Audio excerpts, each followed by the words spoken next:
Welcome to the third and final episode in a Legendarium series about New England's vampire scare. In part 3, No Mercy for Mercy Brown, we will talk about the single most infamous vampire case in the history of the United States. In 1882, German physician Robert Koch proved that a bacterium caused tuberculosis, not vampirism. Since news spread faster thanks to other 19th century inventions like the telegraph and the telephone, vampire rituals slowed markedly. Unfortunately, the news penetrated isolated rural areas more slowly, and since a cure would not become available until the 1940s, vampire superstitions related to tuberculosis persisted. 19th century cures included drinking brown sugar dissolved in water and frequent horseback riding. Of course, neither did any good, nor did traditional doctors who blamed tuberculosis on the supposed bad habits of the poor, especially excessive drinking. Indeed, the final and most infamous vampire case in New England would take place a decade after Koch's discovery. Mercy Lena Brown lived in Exeter, Rhode Island, or deserted Exeter, as the locals called it. The impoverished community sustained itself with subsistence farming on soil that consisted of rocks, and more rocks. Farmers heaped stones into tumble-down walls, and rows of corn swerved around the biggest boulders. In the late 19th century, Exeter, like much of rural New England, became even more sparsely populated.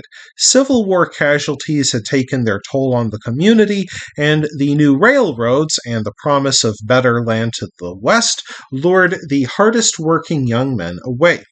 By 1892, the year that Mercy Lena Brown died, Exeter's population had dipped to just 961 from a high of more than 2,500 70 years earlier.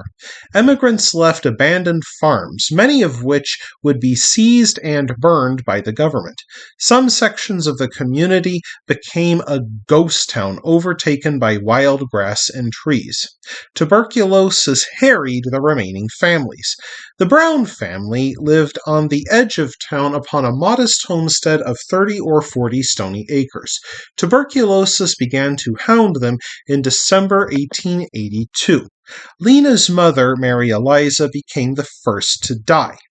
Lena's sister, Mary Olive, a 20-year-old dressmaker, died the next year. An obituary from a local newspaper wrote, "The last few hours she lived was of great suffering, yet her faith was firm, and she was ready for the change." The whole town turned out for Mary's funeral and sang one sweetly solemn thought, a hymn that Mary Olive herself had selected. Yet in a reminder of rural New England's unchurched character, Mary Olive had only joined a church 2 weeks before her death. Within a few years, Lena's brother Edwin, a tall and physically powerful store clerk, became sick with tuberculosis as well. He left for Colorado Springs hoping that the drier climate would improve his health. Mercy Lena, only a child when her mother and sister died, did not fall ill until nearly a decade after those first losses. Her tuberculosis proved to be the galloping kind, which meant she might have been infected but remained asymptomatic for years. However, she faded fast when the disease finally appeared. A doctor attended Mercy Lena Brown in her final illness and informed her father that further medical aid would do no good. Her January 1892 obituary proved much terser than her sister's. It simply read, "Miss Lena Brown, who has been suffering from consumption, died Sunday morning." Mercy's brother Edwin returned from Colorado Springs to visit his sister on her deathbed. He remained in town after her funeral, and his health continued to decline during his time there. At this point, several townsmen approached George Brown, Mercy's father. They suggested that one of the Brown women feasted on what they called the living tissue and blood of Edwin Brown. They suggested that if the offending corpse could be destroyed, Edwin might be saved. George Brown gave permission, and on the morning of March 17, 1892, a party of men dug up the bodies of the Brown women as the family doctor and a Providence Journal correspondent looked on. After nearly a decade, nothing remained of Mercy's sister and mother but bones. Mercy Lena, though, had only been dead a few months, and the harsh New England winter kept her body in what the reporter called a fairly well-preserved state. The heart and liver were removed, and in cutting open the heart, clotted and decomposed blood was found. During this impromptu autopsy, the doctor again emphasized that Lena's lungs showed tuberculosis germs. Undeterred, the villagers burned her heart and liver on a nearby stone, feeding Edwin the ashes. Despite the ritual cannibalism, he died less than 2 months later.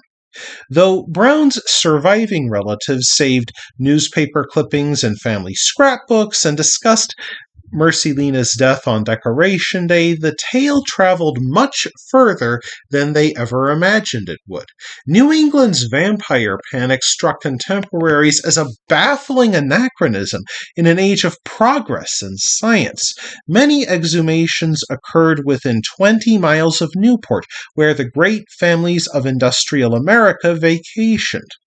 While very little differentiated the case of Mercy Lena Brown from hundreds of other vampire cases in New England, this one entered the press and thus became infamous. A well-known anthropologist named George Stetson traveled to Rhode Island to explain the bizarre superstitions. His account, published in the American Anthropologist Journal, made waves around the world. The press began to offer explanations for the barbaric superstition. They included the idea that villagers had been inspired to act by reading horror novels, that the villagers simply staged an elaborate hoax to get attention, and even that incest caused by frequent intermarriage of families led to madness. One 1896 New York World clipping even found its way into the papers of a London stage manager and aspiring novelist named Bram Stoker, whose theater company toured the United States. He published his masterpiece Dracula the next year.